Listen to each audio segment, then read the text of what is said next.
Episode 4 of The War Between the Land and the Sea is where the show finally collapses under the weight of its own nonsense. While more of it happens on paper, at least, more happens than you might be used to. However, almost none of it makes any sense, either logically or tonally. Scenes just sort of jump abruptly, as in important moments that we probably should have seen get skipped. There are a couple of instances of this where it's sort of like something happened and we didn't get to see that. And it feels like that was an important thing that we probably should have witnessed. But if that's probably got something to do with the fact that this, in Russell's head, was probably a full 13 episodes or something like 10. And he only got to make 5 with Disney money. So a lot just ended up on the floor. And, you know, I'm not really complaining because I don't want to see any more of this terrible, terrible show. I'm so glad that next week is the last episode and then my duty is complete. But, yeah, like there are tons of things that don't seem to make sense. The tone is all over the place in this episode. 1 minute, it's heavy and serious and dramatic and mournful. Then it's lusty and sexy. Then it's jokey. Then it's back to serious. And, oh, God, man. Russell, you are the worst writer in the UK. The worst writer. I don't even know if he wrote this episode. It's probably Pete McTeague again. But it's Russell's ideas. You suck. Anyway, scenes just do jump abruptly. Important moments feel skipped or half explained. And one character motivation just swings wildly from one scene to the next as we get to know them no better, but we're supposed to, I suppose. But of course, that's one of the big problems with it, is that these characters keep fundamentally seeming to change. Their behavior changes, their motivations change, their attitudes change. Just so much changes about them from episode to episode that it's scarcely the same character twice. It's really weird. Like Barkley, for example, was a congenital coward and a complete doormat in episode 1. And yet, what, a week later, in episode 4, he's much more assertive, even a little cocky at times, makes little quips and stuff. It's not the same guy. I don't know how Russell Tovey manages to keep me sort of engaged with this character as the only one I give a shit about. But he does, and yet the character definitely doesn't make any sense. The things he does are things he wouldn't do, as established in episode 1, and yet he does them anyway. So I don't know. As a short review goes, this is about as good as I can get. You know, these things just don't make sense. The plot, I mean, doesn't make sense at all. Authority structures are completely inconsistent. Technology behaves however the script needs it to for a scene and then differently later, and coincidences just seem piling up all the time. These random things that just happen to be the way they are in order for the character to do a thing that they need to do in order to get to the next scene. These kinds of contrivances are everywhere. It's completely absurd. These things would never happen in real. I mean, the whole premise is fucking ridiculous, let's be honest, but if this did happen, it would never have played out like this. Not in a million years. So it does almost become parody at a certain point, but not funny with it at all.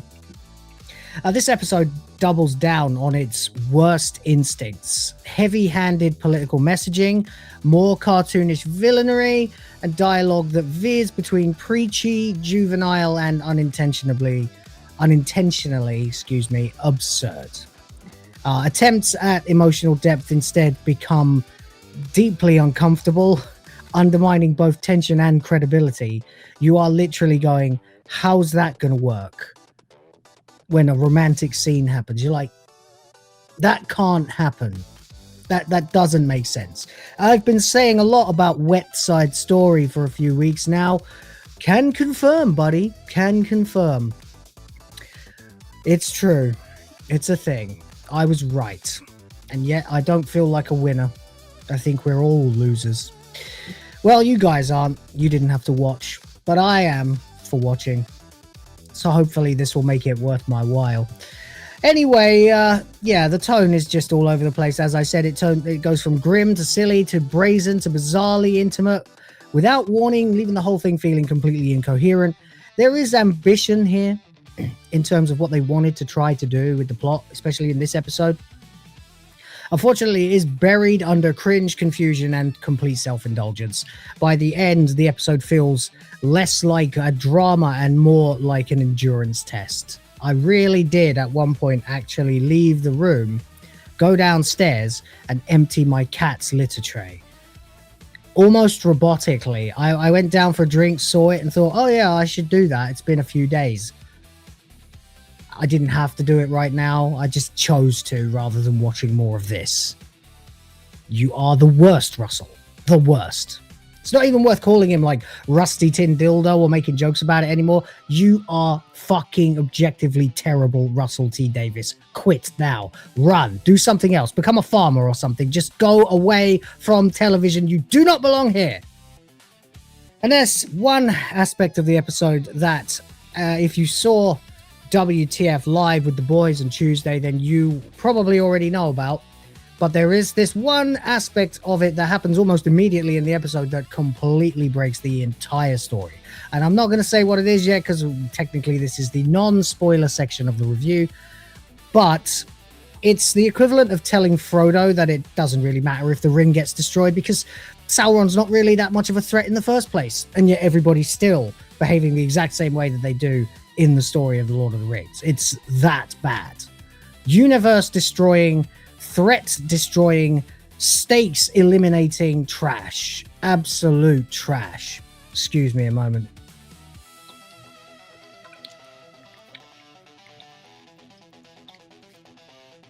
See, we need water. Kate. Anyway, it is that bad. That's it.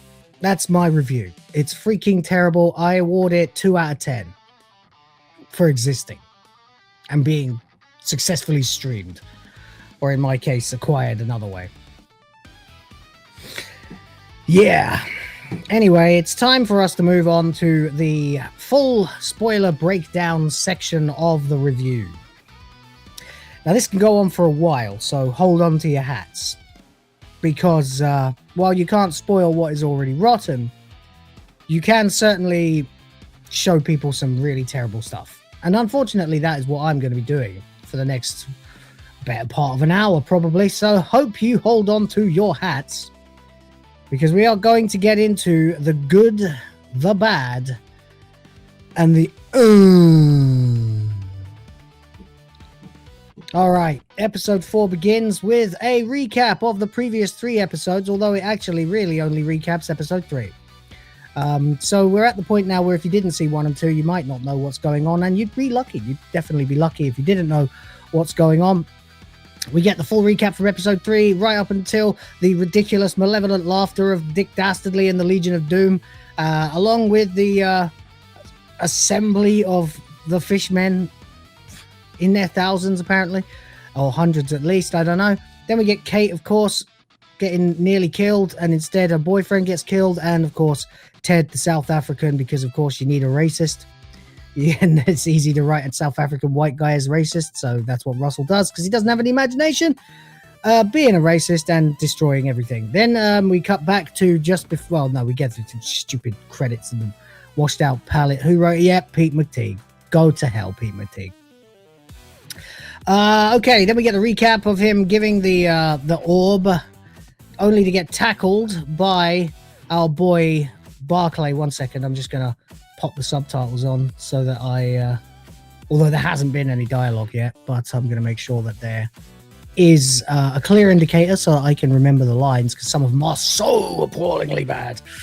All right, we saw this. It explodes. Now we get to see what actually happens. Boom! You all get felted.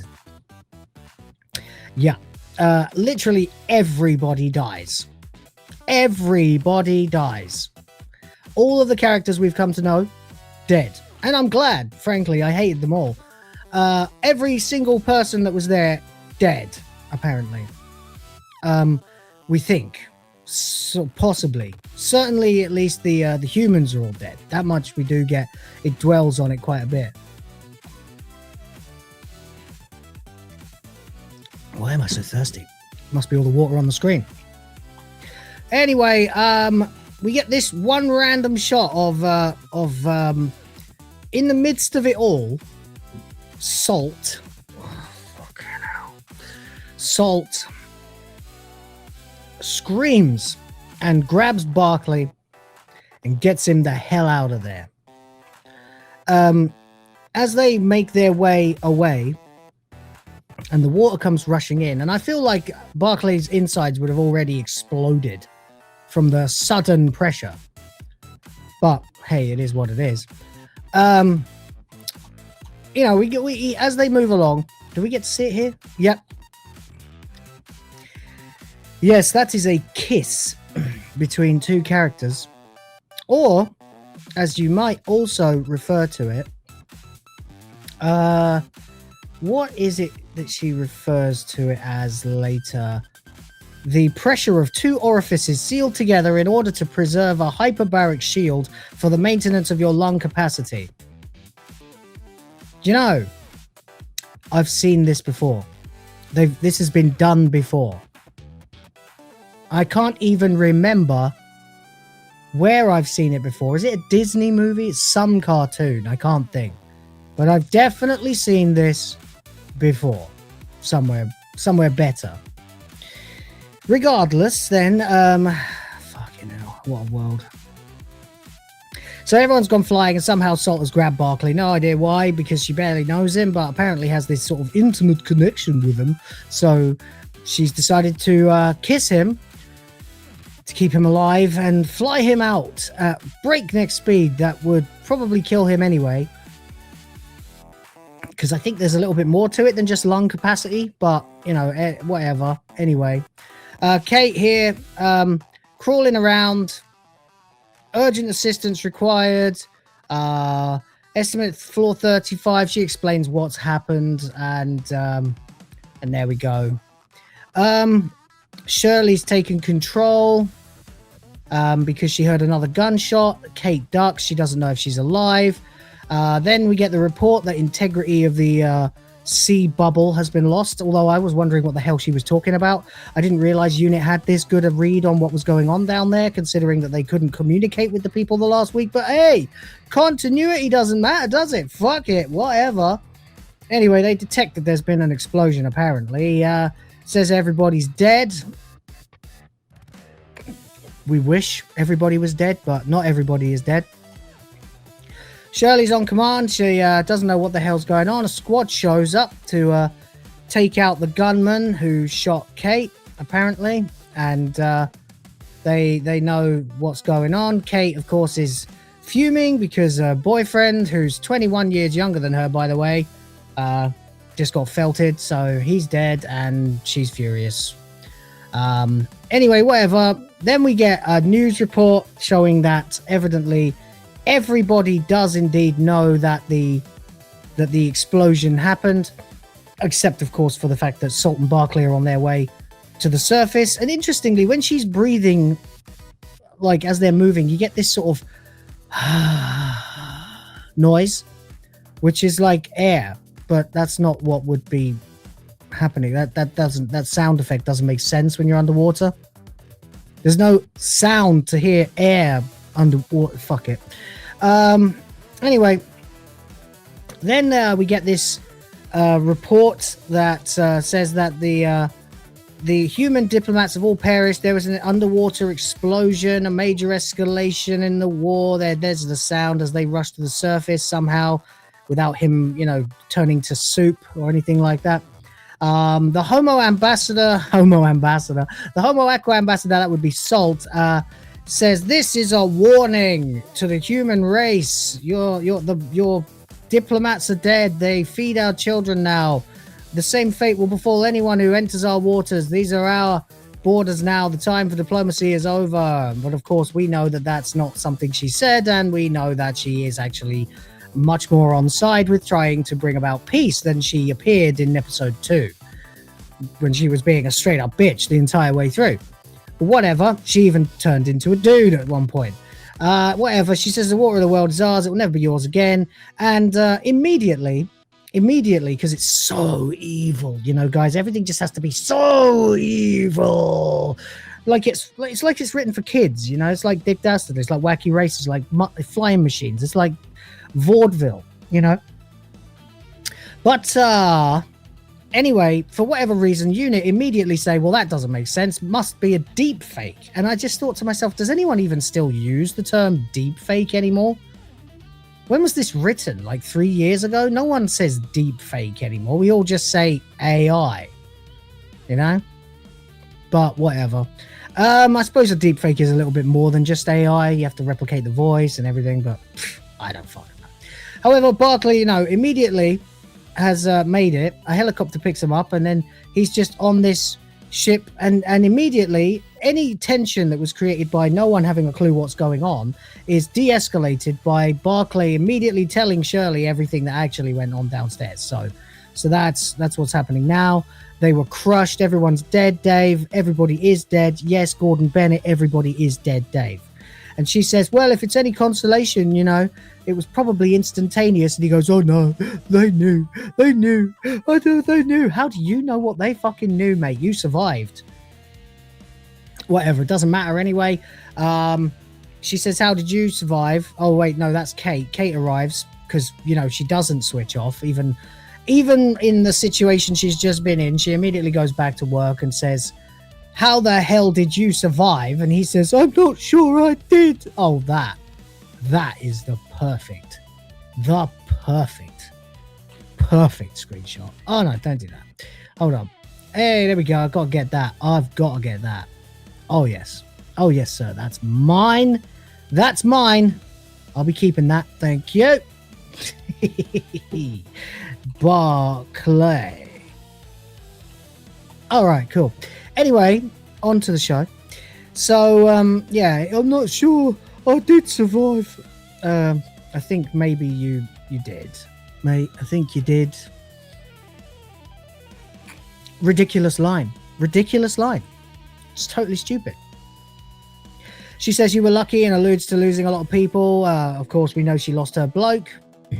She would be very upset about that because she's never going to find another guy that's 39 years old who wants to shag a 60-year-old. So, womp womp, I guess. At least she already has a daughter, apparently. I forgot about that, if I ever knew it. That comes up. Your daughter is in Dubai or some shit like that. So, I mean, it's not like she's particularly worried. What was she exactly doing with this guy besides robbing his potential opportunity to have children himself one day? What is wrong with Russell, man? Anyway, so yeah, it goes on and on and on. Everybody knows that they're talking about her boyfriend. Everybody knew about her boyfriend. And then he says, you know, that broadcast was fake. She saved my life. She's here with us. We took her on board. She could have escaped, but she didn't. Well, actually, it turns out later that she could not have escaped. As soon as she chose to help him, she was fucked on the fishy side of things. So, you know, he's a bit pissed off because it turns out they've put her in a big freaking tank thing here. And it's weird, right? At this point, you've got to assume that she's pretty much on side with saving Barclay. So she might be willing to talk, considering that, you know, she was willing to talk to them before all this. But now they've got her in this tank, and then she sort of goes dunk up against it and screams like, Rah! It's fucking awful, guys. Awful. All right. Boy, this seems like a long time ago now, doesn't it? No, it was actually not, because they're throwing these episodes at us. Won't even let me have a week between them, bastards. So they confirm that they're all dead, basically. For some reason, they're reading from The Guardian. And I do not know why anybody would be doing that. For some reason, they are. I don't get it. But whatever, anyway. Apparently, they get names. They name this woman. Her name was Captain Mackey, apparently. I don't know. Or Austin Pierce is confirmed dead. Yay! I don't have to listen to that fucking accent anymore because General Austin Pierce is finally dead. So that's good. The Asian lady who made the base jokes in the first episode is also dead. So, oh, well, Apparently, they don't have bodies to bury, of course, so she picks up her sketchbook and says she was always drawing. I don't remember this at all, but whatever, it doesn't matter. Anyway, she tells everybody to bugger off so she can talk to Kate in person, and says, give us 10 minutes, wheels herself around there. It's gone quiet. She says, you're going to need a personal guard. She says she's not going to have a personal guard. Okay. You did just get a fucking assassin attempt on your life. They might try again.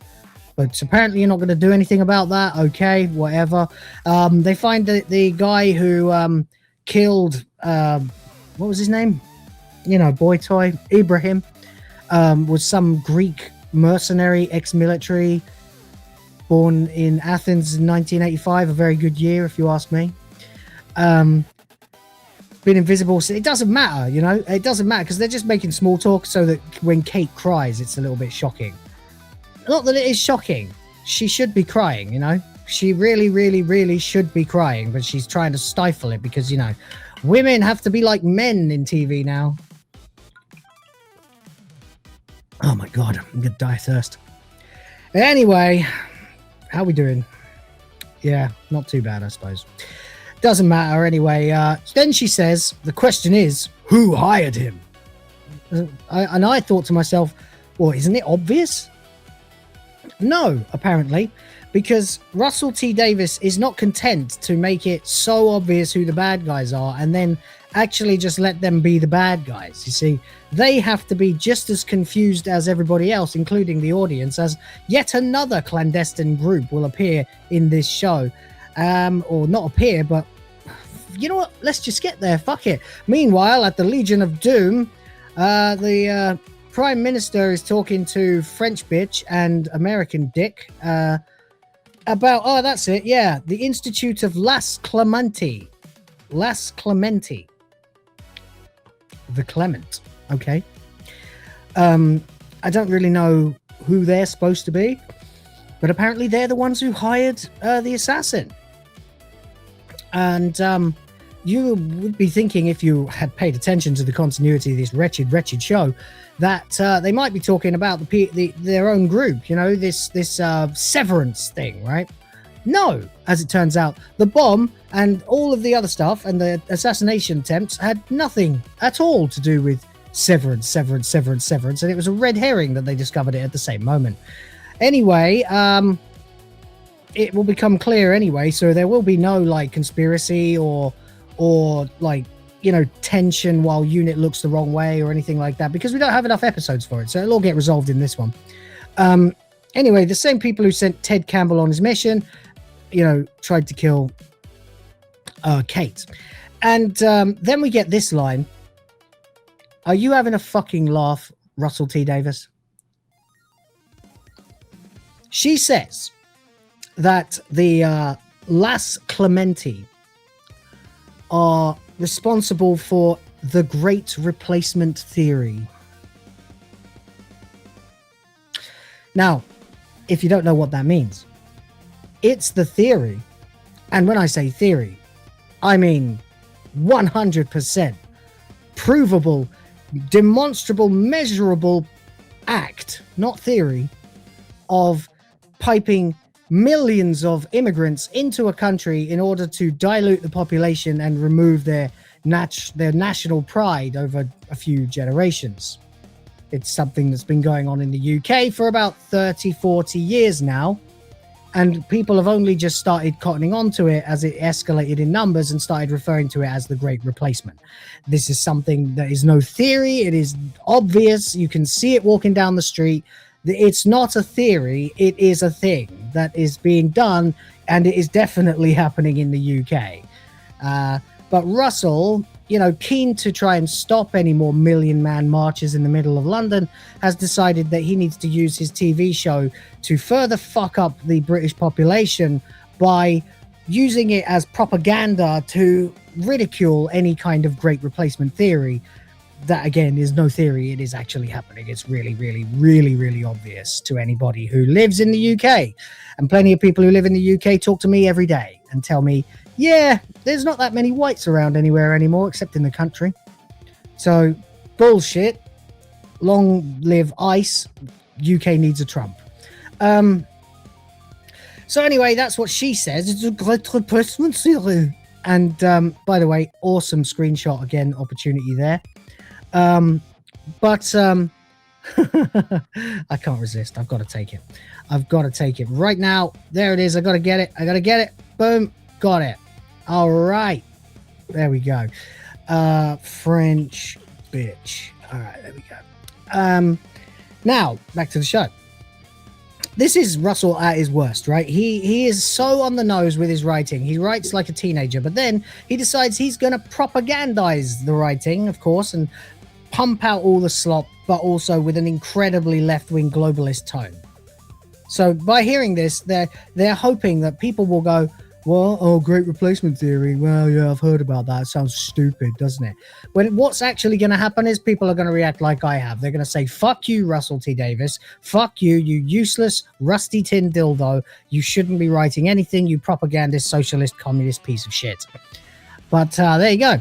Anyway, terrified of Homo Aqua replacing mankind, blah, blah, blah. So that's it. So the Les Clementi basically are even more right-wing than the right-wing that we've already seen in this because of course in a world where there are literal terrorists and suddenly now sea monsters coming out of the deep to threaten us and declare war on us, apparently the real danger, guys, is anyone voting conservatively. And I don't mean for the Conservative Party, of course not, but of course this is Russell exercising his terror of reform. Fucking useless idiots, Marxist piece of shit. Anyway, whatever. It turns out that there's a connection, and it's our mate, Dick Dastardly, or as it turns out, his name is Sir Keith Spears. Spears in the chat. That's right. That's him. Apparently, not only is he a filthy capitalist pig dog, but he also donated $100,000 once, which is not a lot of money in corporate donations to clandestine bodies, by the way. They're usually 10 times that, at least. But apparently he donated £100,000 or whatever to Las Clementi, meaning that he is a connection to the terror attack on the fucking terror attack, to the bombing of the Homo Aquans and the assassination attempt of Kate Lethbridge Stewart, which means that it can be tied back to the Prime Minister. And the Prime Minister really, really, really doesn't want that to happen. And he's very, very scared and useless and impotent. But we mustn't think of the Prime Minister as a bad guy, though, guys, because, of course, that would be a really bad thing to do. So instead, what we're going to do is we're going to take care of him. We're going to deal with him, as the American douchebag says. Allow me to deal with this for you without it having any connection to the PM. He says, well, can we, no connection to me? He says, of course, no connection to you. He says, well, you better bloody do it then. So the next thing we see, a gunman shows up at this very nice looking house. He knocks on the door. Our boy Dick Dastardly, the mustache twirling capitalist wanker, opens his door and gets shot instantly. And that's that. That's the end of him. What? I mean, you've got 5 episodes, Russell, and we're in episode 4, and you've killed the closest thing we had to a bad guy. What are you doing? You fucking muppet. This is so shit. Shot him then. So that's it. And also, the killer sprays H2O on the ground. And I'm now very confused, because I thought H2O was the name of the coalition of government bodies that you know, were supposed to be the good guys behaving on Earth, at least public facing. It's the Prime Minister and the President of America and all of them. Aren't they supposed to be H2O? I don't know. Or are they now writing that as if it's the fish guys that killed him? What is the fucking idea behind this? What is the plan? I don't know. I'm completely lost. But that's just watching this show in general, so whatever. Who gives a shit anyway? Who cares? It'll be over next week and we won't have to care anymore. So that's something nice. Anyway, down we are here then, as the cage containing our fishy girl is dropped onto the outside area, outside somewhere, some dock. Unit's going to take her to Unit Tower, where apparently she'll be safe. And Tovey says, That's what they told us. He's getting a bit big for his boots now, is our callow, cowardly logistics manager who 4 days ago was still fucking shit scared of absolutely everything happening here. Anyway, then we get this fellow of his who apparently works for him. So he isn't a nobody. He does actually have people who work underneath him. This black fella here keeps calling him boss, of course. How very British immigrant of you. Calls him Mr. Ambassador. They have a little chat, you know. And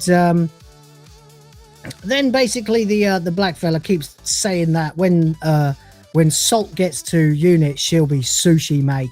She's gonna be sushi, mate. Except in a slightly ethnic accent. She's gonna be sushi, mate. Like that. There you go. I'll shank you, fam. There we go. He goes, that's kind of offensive, mate. And excuse me, I forgot this is Barclay Pierre Dupont, who fucking hates humans and wants all fish. He's a fish supremacist, this guy at this point. And he's supposed to be our ambassador. Awful scene. This is trash. Okay, we're about to see a couple of the biggest contrivances you will ever see in a TV show. Okay, so one way or another, despite his not having any reason to ask and the guy being extremely suspicious, Barclay clocks the empty truck that they've loaded the container containing salt onto and asks for the keys and says, I'm your boss. And he pulls rank on this black fella to get the keys off him. And he gets the keys and he walks on over just slowly as fuck. And immediately the bitch from episode 1 says to him, well, what are you doing? Why'd you give him the keys? Like, I mean, isn't he entitled to it or something? I don't know. I mean, it's a stupid plan. He should have got tackled to the ground immediately by any one of the armed guards, literally, who could have just pointed their guns at him and gone, freeze. But unfortunately, that's not going to happen. And Barclay is going to be permitted to get into the truck. And then 2 or 3 squaddies and the woman get in the way. Oh, 4. And I know. We're building up to a big one, John. We're building up to a big one. Says, you know, we're just basically going to have to watch as this whole scene plays out. Okay. So she threatens him. You know, we could talk with Salt. Just look around. You're not going to be able to go through us. And then our boy here with this just sudden air of confidence that he's never had before, as the music gets like super zoomed in, almost as if you're expecting like a line from a Hideo Kojima game or something. You know, he just suddenly goes, who said I was going forward? So then he, you know, slams on the brakes and no one is shooting at the engine or the tires or anything to try and stop this really normal looking lorry. As he reverses it, okay, hard stops at the edge right above the water of the River Thames, right? Fucking, this is so stupid. Stops dead right on the edge. You're lucky. Do you drive lorries every day, do you? Fucking hell, that could have gone wrong. The case somehow comes off from being chained to it. You were lucky there, mate, that chain was really weak. It slides instead of falling. Slides right off into the water, and it doesn't float. Starts to sink and opens. It fucking opens. And she's out. Just like that. Tommy Cooper could have done it for as good as that. Just like that. And she's out. She's freed. Just like fucking what? What? What? All right. So she's escaped. Okay. Good. Fucking Barclay then has time. No one is running at him. Right? He has time to get out. He only went about, I don't know, 40 feet. That's like 10 paces jogging. It's like 10 paces running. These guys are elite soldiers above the army for the Unified Intelligence Task Force of the world, and they can't keep up with him. He gets out, legs it, the desk jockey. He's worried about being blamed. I don't fucking care about him. We'll never see him again. Everyone's like, don't, Barkley, don't. Shoot him. Shoot him in the fucking leg. He's gone rogue. Stop him. You fucking imbeciles. The amount of contrivance that had to just happen in the last 20 seconds, not even 20 seconds, fucking 15 seconds, is off the scale. It's off the chart. I don't understand how this was suffered to happen. You have to be a complete brainlet to write a scene like this. Contrived to 11. Of course he jumps straight into the ocean. No one like caps him in the knees or anything to try and stop him. The most important POW that humanity has ever had, and nobody stops him. No, and he's off. And then he gets into the sea. Get in the fucking sea, just like this show should. And then again, what's her face swims over to him, right? So she finds him instantly. I suppose that may be possible. And then grabs him and begins to swim away.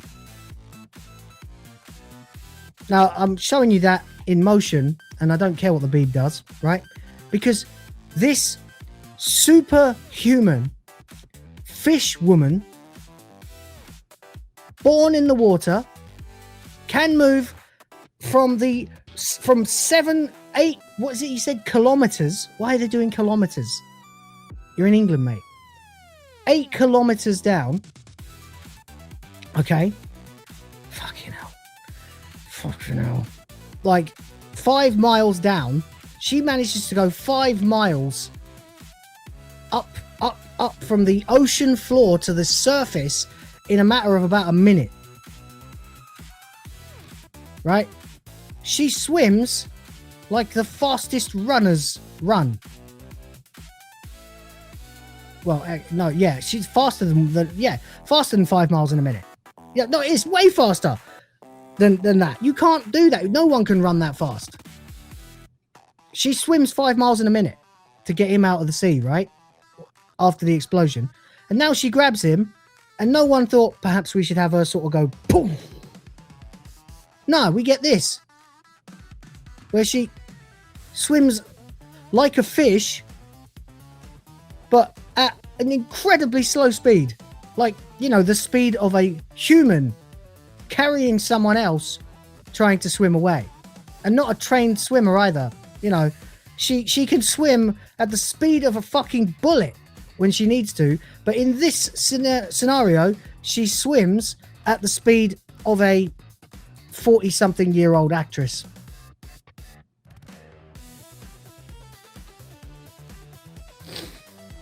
Everything is wrong. Everything is wrong with this fucking show. And then they're still there, and they just sort of run to the edge, and nothing. No, I want you guys down the river. This bitch can swim at 5 miles a minute, right? Jesus Christ. Jesus fucking Christ. That is... For fuck's sake, man. Fucking insanity. Oh my God. Jesus Christ, what is going on? She can swim at 300 miles an hour.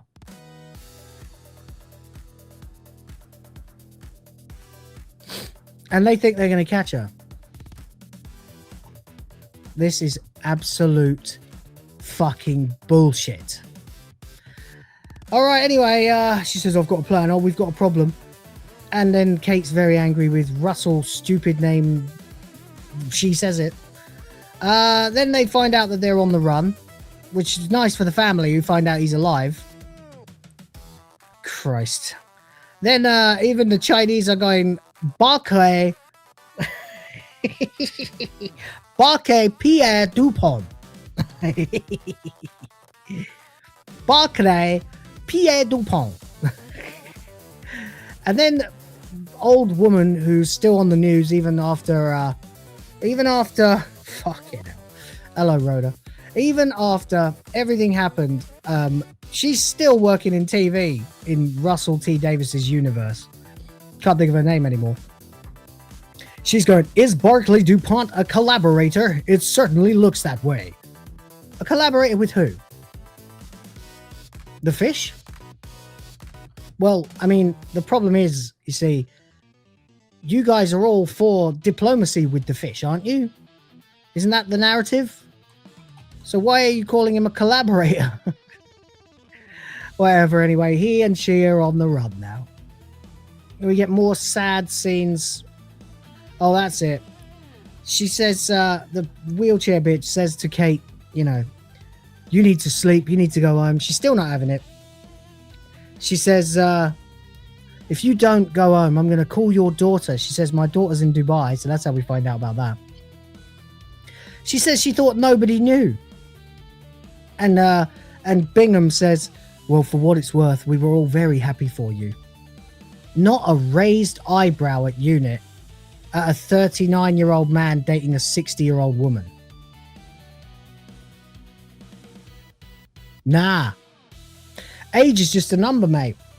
And of course, don't forget, we're in the era of young men falling in love with old women. We keep seeing it in movies and stuff. There was that Zac Efron movie as well with like, oh God, who was in that? Nicole Kidman or something? She looks awful these days. Anyway, so there we are. That's where we're at now. So bad. So bad. So I can't believe everyone was happy for her because you'd raise an eyebrow. You would. Nonetheless, she old. And they're all on red alert, of course. She says she's going to go to a hotel. Then she finds out Keith Spears has been gunned down, says it's an act of terrorism, then does a double check and says, no, you know what? Maybe you should investigate that. Yeah, I think given that the guy was literally talking to you yesterday or earlier today, going, you can't stop us, Kate. I think maybe his mysterious sudden death right after your attempted assassination, probably a good idea to investigate that, isn't it? Don't you think maybe a no stone unturned fucking policy would be an outstanding idea at this time? Honestly, everyone in this episode is as stupid as Russell T Davis. It's unreal. It's unreal how fucking insanely dumb everybody is in this show. Whatever, anyway. Then just as she's about to go home, there's a red alert, so she can't go home. And then she says, okay, I'm in charge. And everyone tells her, no, go home. And then she says, are you saying I'm unfit for duty? Yes, noted. It doesn't matter. So she's going to continue anyway. Now the Aqua fucks are coming. And they're coming to have another meeting in Imperial House. And they've brought a new life form with them. Whoa, whoa, whoa, whoa. What could that be? Anyway, regardless, we get another human-faced fish person walking out, the second one in the show. They are apparently quite rare, these people, and yet they keep sending them to us who blow them all the kingdom come. Whatever, anyway. What a shit show, man. He says, why are you all insane? Oh, and they call him male presenting as well. Because why not? I mean, you're a raging Marxist, socialist, communist. You are trying at every possible opportunity to felt capitalism. You are trying at every possible opportunity to felt gender. So why not also just throw in the term male presenting like you did with David Tennant, you fucking hack. Anyway, there we go again. No one is presenting their gender, okay? No one. And even if you're trying to, we ain't convinced. You are the gender that you actually are, and it's obvious. All right. Anyway, whatever. Everyone at unit is a woke douchebag at this point, so who cares anyway? So she starts off saying the usual shit, you know. I'm Kate Lethbridge, Commander-in-Chief, blah, blah, blah. I stand before you tonight on behalf of the United Nations, yada. He says, why are you all insane? And I was like, yes, based. Based Fishman is based. He is fucking based. Why are they all insane? Why is everybody in this entire show insane, including the guy who's asking why everybody is fucking insane? Oh, God, kill me, please, or pay me, someone.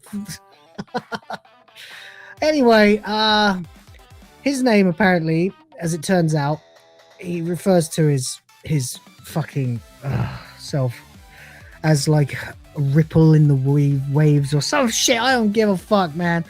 He decides to take the name Tide. Okay, fine, bud. He says, why in the name of the waters would you do this? Why would you kill yourselves to attack us? Why are you beasts of such insanity? So she decides she's going to go rogue and do a Barclay and take out the earpiece. She says, you know, they explain what the hell's going on, basically. And then finally he asks, where... Oh, this is real cringe as well, actually. She explains that humanity is a stupid race whose intelligence is running so fast it's 1,000 years of our emotion. You certainly think a lot of yourself, Russell. Based on this show, I would say your emotion is running 1,000 years ahead of your intelligence. But that's me. I have an IQ in the triple digits. You don't, obviously. So there we go. Anyway, that causes stumble and fall time and time again. We're sorry. He says, I accept that response. He calls himself Tide, Ambassador Tide. He says, where is Ambassador Salt? She says she can't say. That means literally she can't say. She does not know. And to be honest, at the speed she swims, she could be virtually by fucking Africa by now. Who knows? Anyway, I mean, it is supposed to be late at night, isn't it? I don't know. Or is it during the day still? Because wasn't it nighttime when they shot Matey Boy? And so is it the next morning now? Like, what time is it? Don't understand. Fucking hell. Whatever. Anyway, he wants to know where Salt is, not because he wants her to be freed, but because they want to punish her. He says they were murdered and she helped a human. She has transgressed against the laws of nature, so she deserves to be punished. Sorry, I'm channeling my boss Nas Gungan there. Anyway, so now apparently that, by the way, if you're not sure, that makes Salt a damsel. Oh yeah, that's right. Our girl boss is now a damsel. How based of you, Russell. And and that means, of course, the two of them are fugitives now from both sides.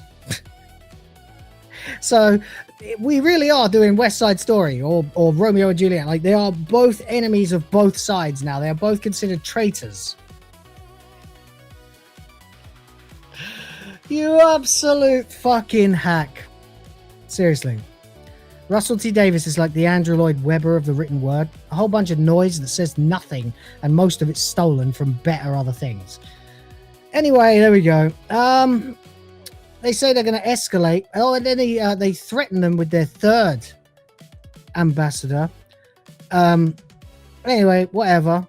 They get away. And do they? No, they don't. Not yet.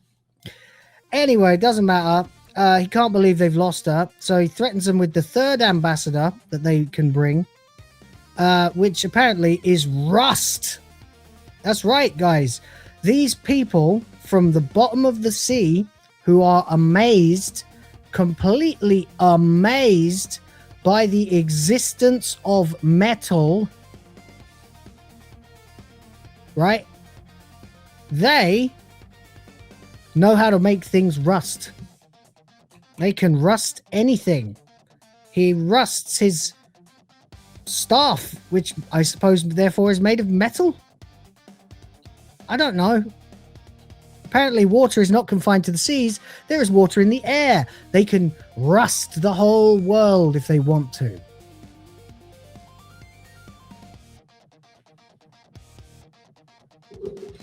I'm losing my mind. I'm losing my mind.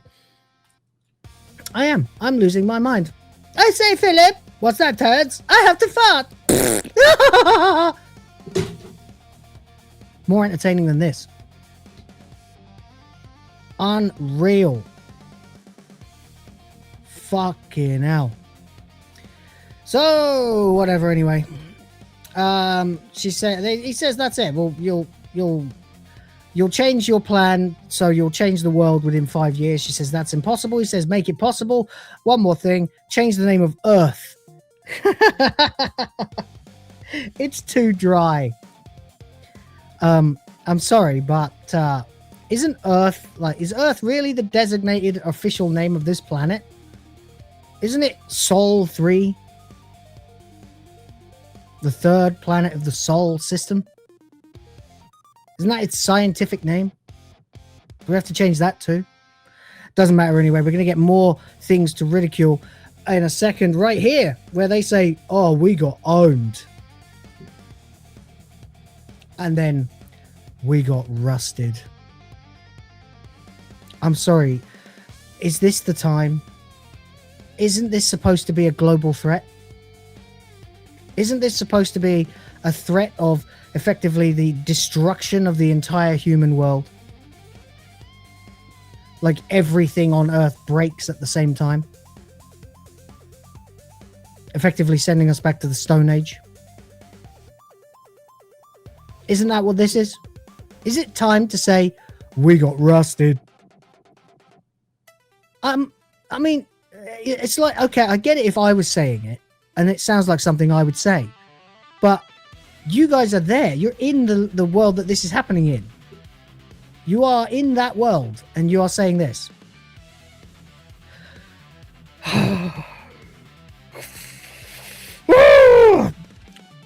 Joss Whedon, man. I start to wish Avengers had never happened. Maybe then people wouldn't be so quippy all the time. Never thought I'd get tired of quips. I'm tired of quips. Regardless, we move on. Then there's more planning, more fucking scamming. And then Barclay says he thinks he's got dysentery, E. coli, probably leprosy.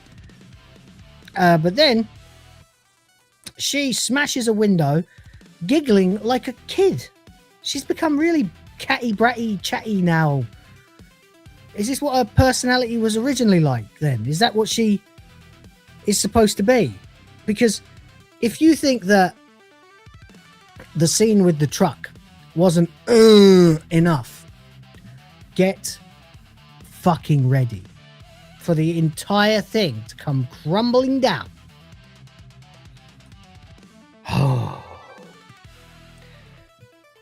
See, look, she just said there, can you imagine when we woke and saw this world and all its structures? Oh, so you didn't know what they were made of. So you've spent, what, 50 years learning how to make everything in the world rusty? Just awful. Fucking awful. Anyway, she says, you're always so scared.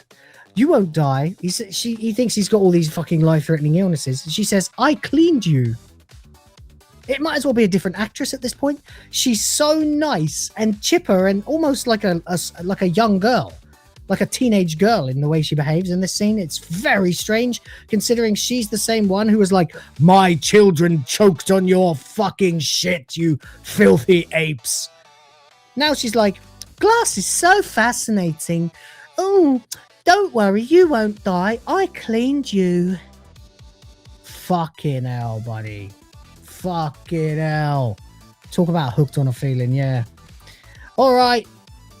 She says she cleaned him. She says, is that what you call a kiss? The pressure of two orifices sealed together in order to preserve a hyperbaric shield for the maintenance of your lung capacity. I already laughed at that. She says, don't start talking sexy. Now, where's the bit where she actually tells him she cleaned him? Come on. Come on. Where is it? Where is it, bitch?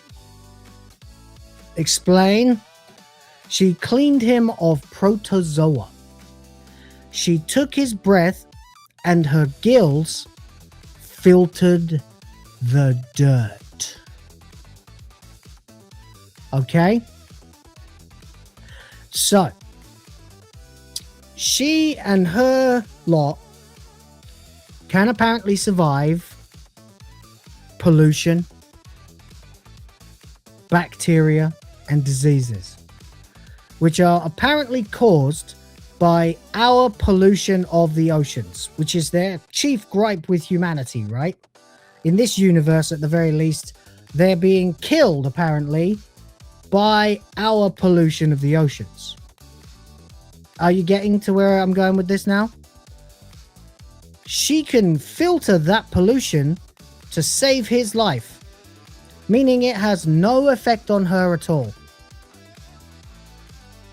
So she genuinely can just void any and all threat that the pollution we dumped has to her. So that means then that they are immune to the very thing that they claim is killing them, and thus the central premise of this entire show is that they are threatened by us, which we now discover they are not.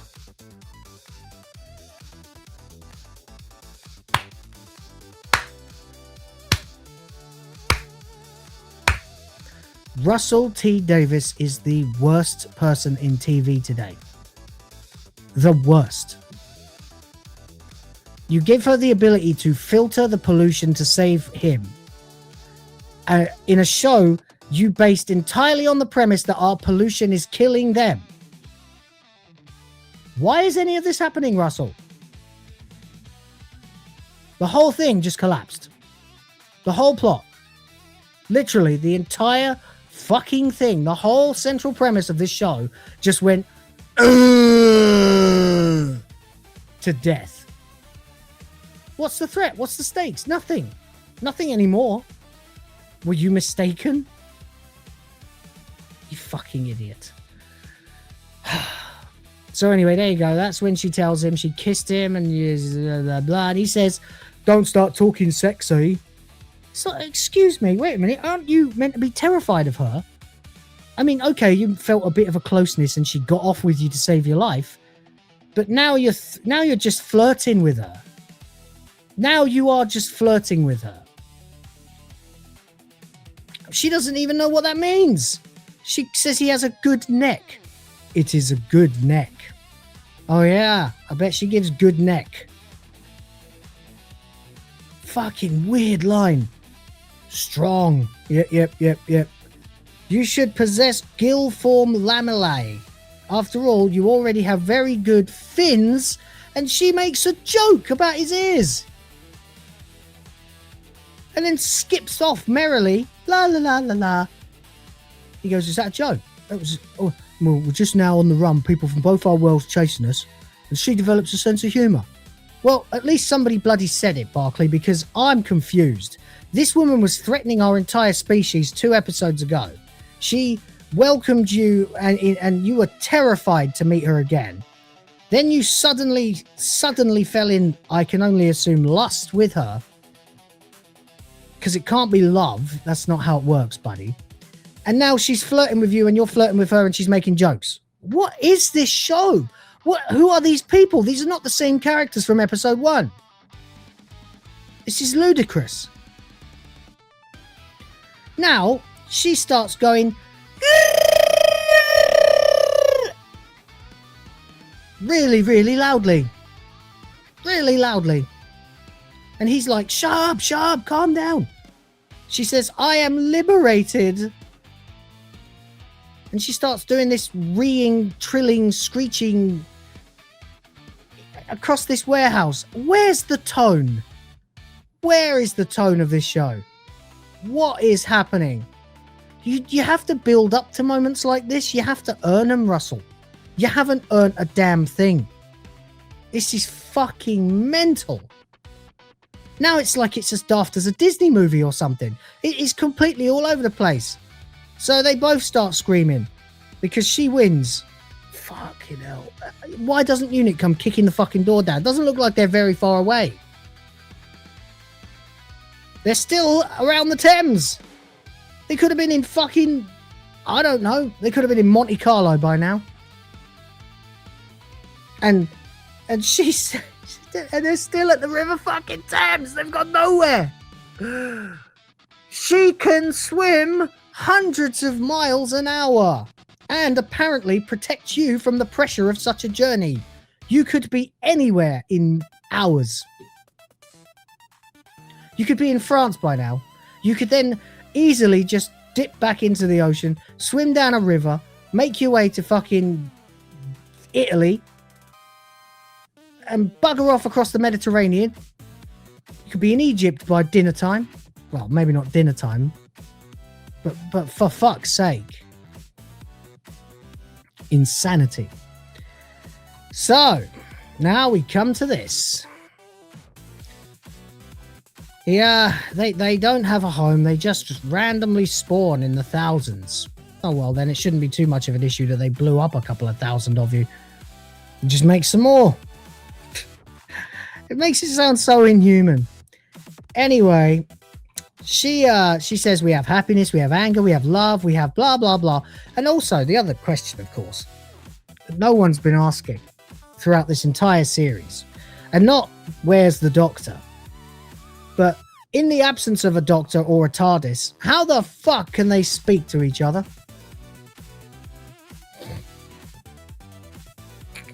Anyway, he says, like, you know, what about you? And she says, oh, we have the water, Barclay. We live in the water, of the water, for the water.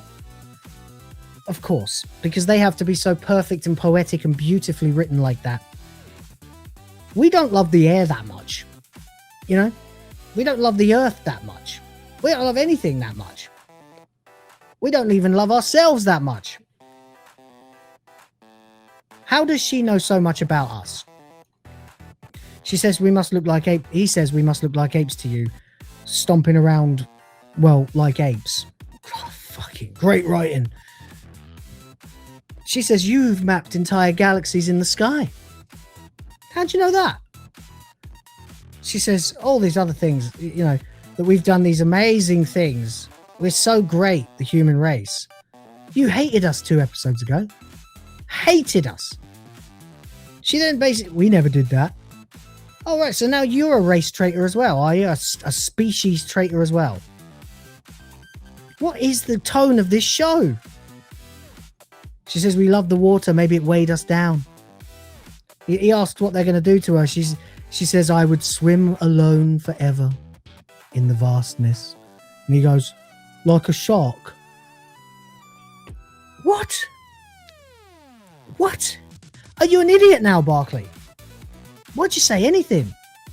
Why didn't you say what, completely alone, you know? He goes, like a shark. She says a shark is a soul that is dead. I would live with a dead soul.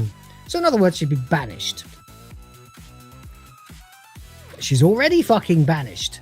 She's already on the run, can't go home. She's basically banished. What's the difference between being told to fuck off and having to fuck off? Really not much. Idiot.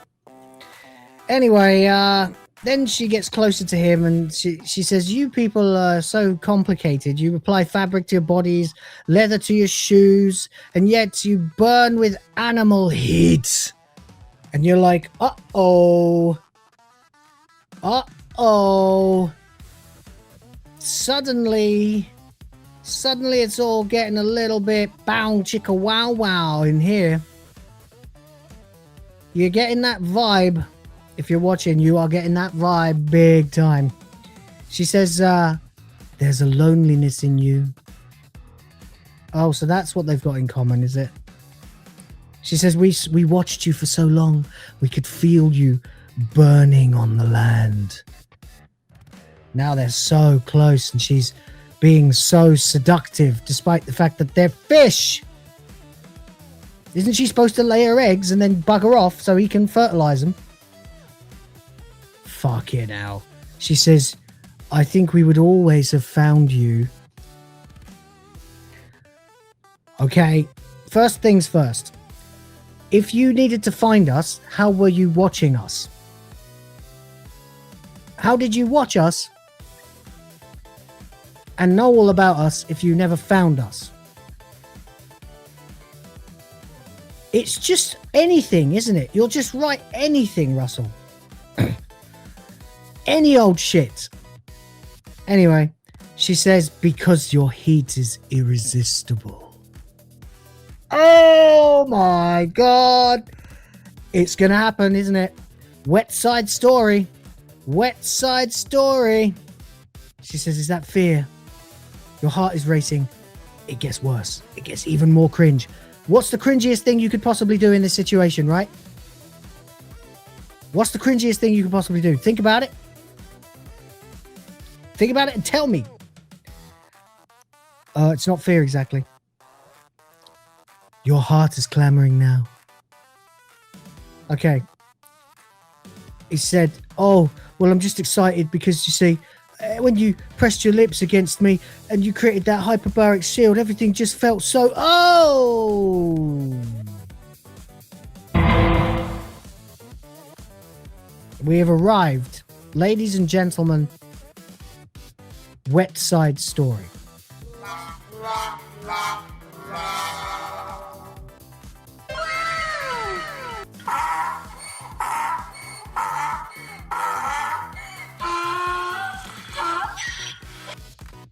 What the hell is even that? That is a man kissing a fish. There's a man kissing a fish. It gets worse, believe it or not. It actually gets worse. What does that taste like? Oh, great, now there's a donkey involved. All right. He says, I thought you'd be cold. She says, I can regulate my body. I did it for you. She did it for you. And then, oh my God, the cringe. The cringe. No.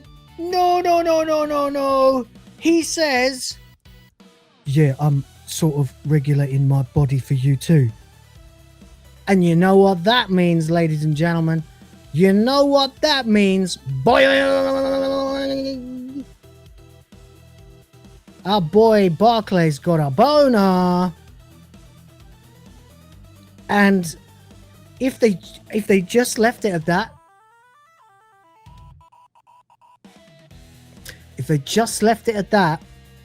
it would only be an 11 on the cringe vomitization monitor. But no, he tells her that he's regulating and she looks down and says, so I see. Okay, stop. I want to get off. She understands the implication of a human male erection and is excited by it, you know, sexually. She is delighted to see that he has a big stonk on for her, which we didn't need. Russell, why'd you put this in it? It's not Torchwood. Well, it's a bit Torchwood, but why did you need to put that line in here? Why, Russell? Why? So she's really pleased that he's got a boner. Fuck now. I should never have had to say this on this channel. Ah! He says, is that okay? You know, that I'm sitting here with a boner and you're a fish. No, it's not, Barclay. It's not okay. It's not at all okay, Barclay. It's not at all okay, Russell. It's not at all okay, Pete. It's not at all okay, BBC. It's not even approaching okay. We have long since departed the realm of okay. This is disgusting. She says, "It's wonderful." I may throw up. I don't know what to... This is the end. Oh my god. Oh my god! Why? Why am I reviewing this fucking scene? What happened to my life to get me to this point? How am I here doing this right now? Why? And they make out. And they make out. And they make out. Please, please, please kill me. Kill me. Or somebody rain money down on me. It's the only way this is worth it. Oh. So Kate's wandering alone, which she definitely shouldn't be, considering someone's trying to kill her. And I almost thought that we were going to get her death scene here, but no. Instead, we get the already fabricated wall of sad for the people who died. And she looks at the various pictures of her boy, you know, who, by the way, is way too young for her. And the young Asian lady who looks much friendlier in that picture than normal. And of course, General Austin Pierce. Thanks for dying. I don't want to hear that accent anymore. And we completely stop. So we've just had, and I don't know about if you know about this, right? But sexual excitement and death are more or less the most opposite things that a person can feel. Right? I mean, one is temporary, fleeting, hot, and exciting, and the other is cold and stark and depressing and fear-inducing and sorrowful and black and nasty and awful and horrible. And you've just had two scenes back to back that are tonally entirely the opposite. So while Barclay is banging the fish, Kate is lamenting that she can no longer bang a man 21 years younger than her. And then finally we get the scene where she actually openly cries her eyes out in the car. And you know what? Fair enough, Kate, I suppose. At least somebody is behaving like they probably should be. A 48-hour, well over 56, maybe 60 hours she's been awake at this point and witnessed the death of her beloved boy toy. And it's taken her this long to have a complete nervous breakdown. Madness. Madness. And then she just sucks it up again. She's fine again. I swear to God, man. Like, the most stoic man who ever lived couldn't do this. It's insane. Cries like a baby, of course. We've all been there. You know, we have.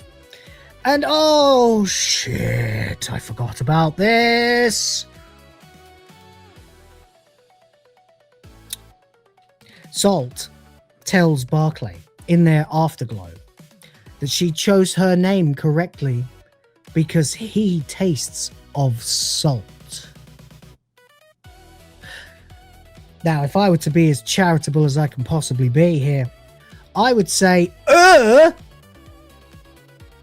No, I suppose I could say maybe he sweated on her. Might taste a bit salty. It's not like he's had a shower. But no, I think, you know, Barclay, I guess, Chad move, because, you know, first time with a fish and you finished in her mouth. All right. Okay. Whatever floats your boat, buddy. Anyway, he tells her what she tastes like. And I was thinking, fish, you know. But no, he says, I don't know. You taste of, I don't know, horizons.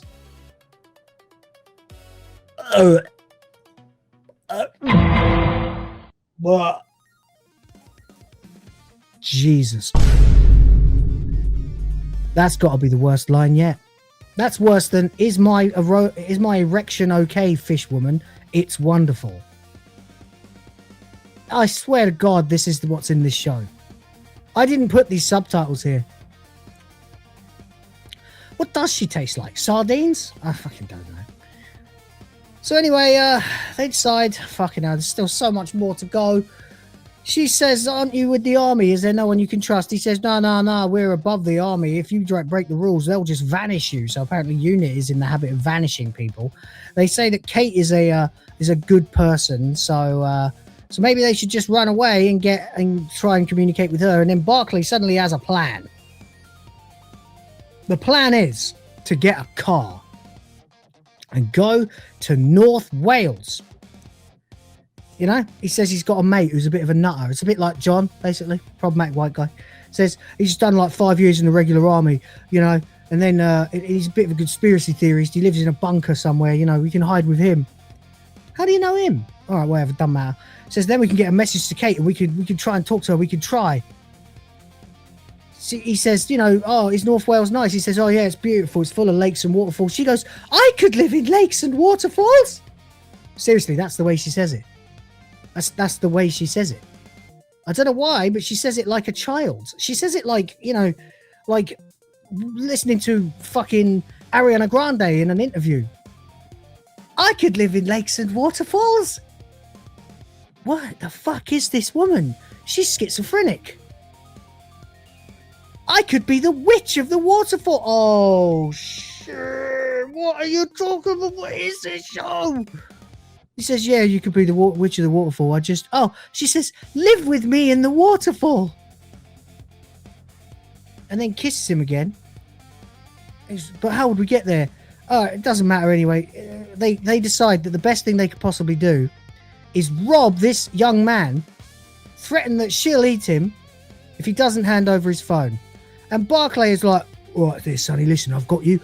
Suddenly we've got tough guy Barclay. Tough guy, criminal. Hold on, Sonny, I've got you there. What's this? Oh, what we got here? This is your phone, innit? That's what I want. I'm not going to hurt you. I just want, what's that you got on there? Face lock. Smile for the camera, mate. Smile for the camera. Thank you for your services to King and Country. Now fuck off. Don't tell anyone about this or she'll come and eat you at midnight. And he runs off. Ah! All Barclay was waiting for his whole life to become a man was the right fish to come along. Oh, I swear, I hate it. Says, shall I hiss again? Why is she like this now? She's mental.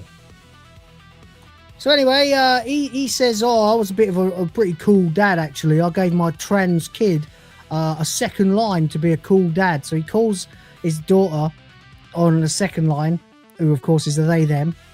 He's like, hello, it's me. Oh my God, don't say my name. I'm fine. I haven't got much battery on this, but we've got to be careful, love.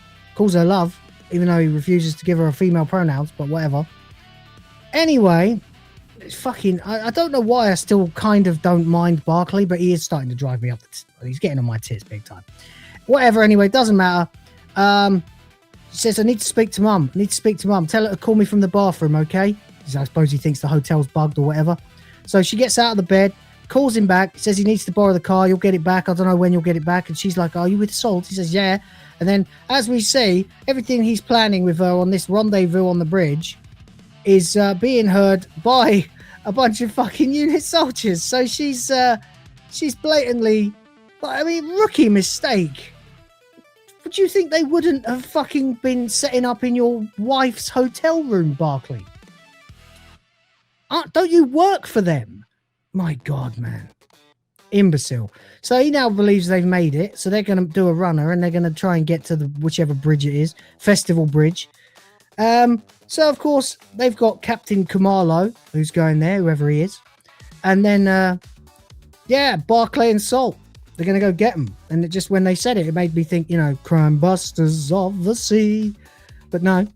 Anyway, it doesn't matter because apparently the army have found out and Whitehall has given the American military dickhead command of the British forces of His Majesty's army. So, His Majesty. So anyway, what's going to happen now is I'm just going to skip to the end. I can't bother with this shit anymore. They get to the bridge, they spot his wife, and they run over. They saunter over in this sort of casual jog as all these soldiers train their guns on them. And Barclay, who works for UNIT, doesn't even clock that it might be a trap. He doesn't even think that it might be a trap. He goes running really quite slowly. La, la, la, la, la. Oh, by the way, we get this really weird shot at one point where they're sort of running out of the bridge and trying to find it. I'm not sure where it is. There's this shot where they're running towards her through a bridge. Where is it? Through a tunnel or something. No, it's before this. I've missed it. And you get her yellow fins like hanging out underneath her other fins or whatever. Although, is she wearing a jacket now? No, she's not. But so they run along and it looks like she's wearing a skirt. It's weird. Anyway, Captain Kamalo has been detained by the army. So you've now got UNIT and the army heading for the same bridge to intercept the same people for different reasons. I wonder if this is going to work out. Meanwhile, Barbara, who's not only a bitch, but apparently fucking useless, takes this long to tell Barclay, "It's a trap! Run!" Never thought to just scream it at the top of her lungs the second that she clocked him. Nah, she lets him get right there before telling him, "Run, Barclay, it's a trap!" And everyone runs and goes and goes and goes and goes and goes and goes and goes and goes. Now you've got General Dickface and Kate Lethbridge Stewart measuring their dicks against each other as they all discover that it was in fact a deep fake from Las Clementi. So their secret plot is no longer a secret. Fucking hell. So now they've got two armies trying to take possession of them. Well, not really him, just her. And he won't let him. He walks over to UNIT and tried to reason with him. And the UNIT soldiers just pick him up immediately. And he's just abandoned her. So now she's on her own. What the fuck were you thinking, mate? You were the only thing stopping them from opening fire on her. Like, don't you think there might be something sketchy going on, considering that the last time you tried to have a diplomatic discourse with them, a fucking bomb went off that you knew nothing about? Why are they so stupid? Anyway, whatever, it doesn't matter. They're prepared to kill her. UNIT isn't. So now UNIT is training their rifles on the soldiers. So it's a fucking standoff. UNIT wouldn't dare open fire on the British military because then they'd be committing an act of war on the UK, effectively, which is their base of operations. And Barclay tells her, and she looks pathetically afraid here. Not at all terrifying, despite what she seems to be capable of as one of them. Okay. Anyway, eventually, she has no other choice but to unleash the full power of a sonic boom from her fucking vocal cords, an ability that she probably could have used to some use before this, but whatever. And I'm not sure exactly why, but the only person that it doesn't affect at all is Barclay. Maybe because he's been inside her.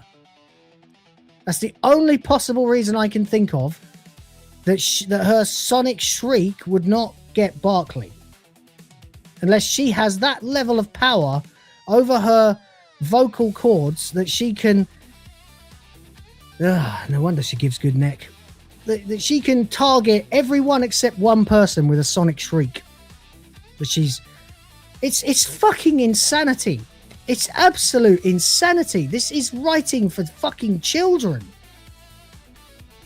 It's unreal. Anyway, it doesn't matter. He tells her to jump. She jumps. She swims. He runs for her and he screams, "I'll find you, Salt. I'll find you." As they take possession of him, he screams, "You'll never swim alone. You'll never swim alone. You will never swim alone."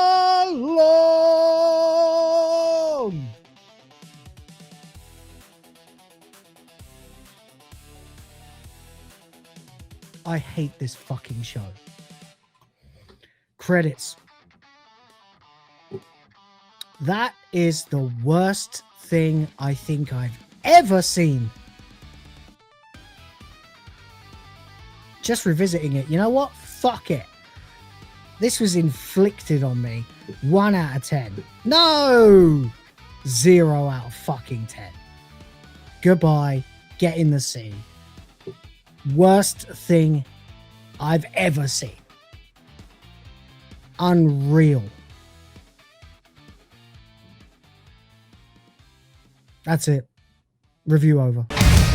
What do you think about all this? Let me know in the comments. Don't forget though to question everything. Respect the fans. Like and subscribe to support the channel.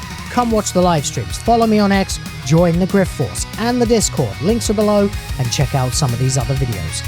I'll chat to you next time.